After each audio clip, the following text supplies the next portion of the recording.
ցավոք սրտի երկար ժամանակ հայ-ավտոկայան ՓԲ-ն մինուսով աշխատող, շահույթ չունեցող, վնասող աշխատող կազմակերպություն է եղել։ Ինչն է եղել դրա պատճառը։ Հավաքագրումները, մասնավորը պատասխան են բոլոր հարցերին, նամանավանդ ոլորտային է։ Հայ-ավտոկայան ՓԲ-ն ինքը շահույթ ունեցող, վնասով աշխատող կազմակերպություն է եղել։ Տարիների խորհրդից մի շարք պարտավորություններ են առաջացել։ Ես ուրախությամբ պետք է նշեմ, որ իմ աշխատանքի անցնելուց հետո կազմակերպությունը սկսել է շահույթով աշխատել եւ մնացած արկա խնդիրները, որոնք որ դուք մատնանշում եք, այո կան, բայց դրանք խուլախուլ լուծվում են վերանորոգման աշխատանքների սկսած բավականին աշխատանքներ են կատարվում։ Դե պատճառները ինչն են, պատճառները մի քանի օբյեկտիվ պատճառներ կան։ Դուք գիտեք, որ մենք նախաձեռնել ենք ՏԿՆ տարածքային կառավարման եւ ենթակառուցվածքների նախարարությունը նախաձեռնել է, օրինակ եմ ասում, Արարատի մարզի մրցույթը, օրինակ Արարատի մարզի մրցույթում հաղթող ճանաչված ընկերությունն է, այդպես էլ մեքենաները չկարողացավ ներդրել։ Իսկ հայ-ավտոկայան ՓԲ-ի եկամուտների մի զգալի հատվածը փոխադրող ընկերություններից է ձևավորվում։ Հետևաբար, եթե չկան փոխադրող ընկերություններ, հետևաբար շահույթը չի ձևավորվում։ Սա հիմնական խնդիրը։ Պարոն Գիքան, քանի որ մարզային երթուղիները սպասարկող ավտոբուսները գազելներ են հիմնականում եւ օրինակ Երևանի քաղաքապետը գազելներին անվանում էր մահվան գազելներ, ձեր տեսլականը ինչպիսին եւ արդյոք առաջիկայում հնարավոր կլինի այդ մահվան գազելներից մարզերի ժողովուրդն էլ ազատվել։ Արդեն մի քանի տարի է, որ անցում է կատարվել միասնական օպերատորի գաղափարին, տարածքային կառավարման եւ ենթակառուցվածքների նախարարությունը համապատասխան մրցույթները, երբ որ հայտարարում է մրցույթային համապատասխան կարգ կա, որտեղ սահմանված է թե մեքենաները ինչպիսին պետք է լինեն, իրենց տեխնիկական բնութագիրն է սահմանվում եւ նաեւ սահմանվում է թե տարեթիվը ինչքան պետք է լինի։ Հետևաբար, եթե ձեր հարցը այն բանում է, որ մենք ակնկալում ենք, որ ձեր որակավորման մահվան գազելներից պետք է ձեր մեկնաբանմամբ կամ ձեր հիշատակմամբ մահվան գազելներից պետք է մենք անջատվենք, ազատվենք, ես պատասխանում եմ այո, մակնիշը ոչ այդքան կարևոր է, ինչքան տեխնիկական վիճակը, ինչքան տարեթիվը եւ այսպես։ Որովհետեւ կներեք ձեր հարցը չմոռանաք, որովհետեւ ըստ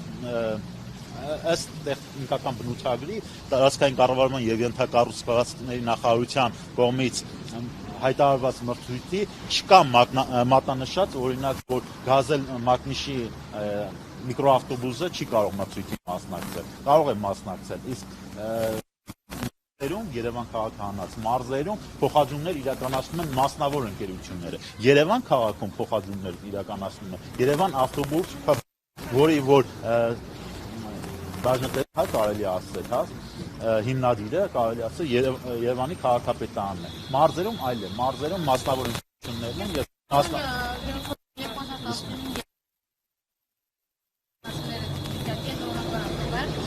են, որ պետք է շատ բաց վիճակ երկրի Հայաստանի տարածքում գաշահոտությունը հատածում եւ նոր ավանց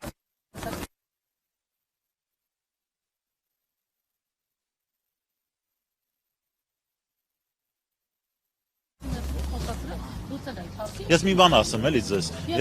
Ես մի բան ասեմ ձեզ, այս պահին հայ-ավտոկայան ՓԲ-ի տասնամյակների պատմության մեջ եւ հավաքագրումները եւ եկամուտները ամենամեծն են եւ կատարված աշխատանքն էլ ամենամեծն է։ Այլ բանա կներեք էլի, չկա տենց բան։ Այլ բանա այս վերջերս լրագրողներից որևիցե մեկն էր, չեմ կարող մատնանշեմ, հատված էր նկարը բան տեղադրել, դա հայ-ավտոկայան ՓԲ-ի տարածքը չէր եւ մեր մաքրման sense ասած մեր աշխատանքների տիրույթում չէ։ Մյուս հարցը ձեր տվեք, շնորհակալություն։ Որոշակի հետաքրքիր նախին հայտնել, որ օլիգարխային պատկանող ընկերությունները նրանց արդյոք են այն իրականացնում։ Իրավիճակը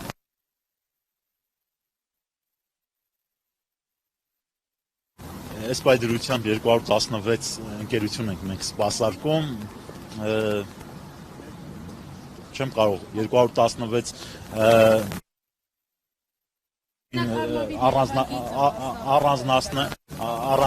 առանձնացրած լինեմ, հա,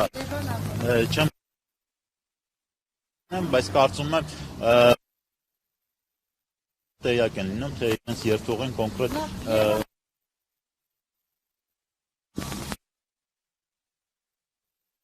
Չէ, ինչ կաշկանդվածություն է։ Որից է կաշկանդվածություն, հարցը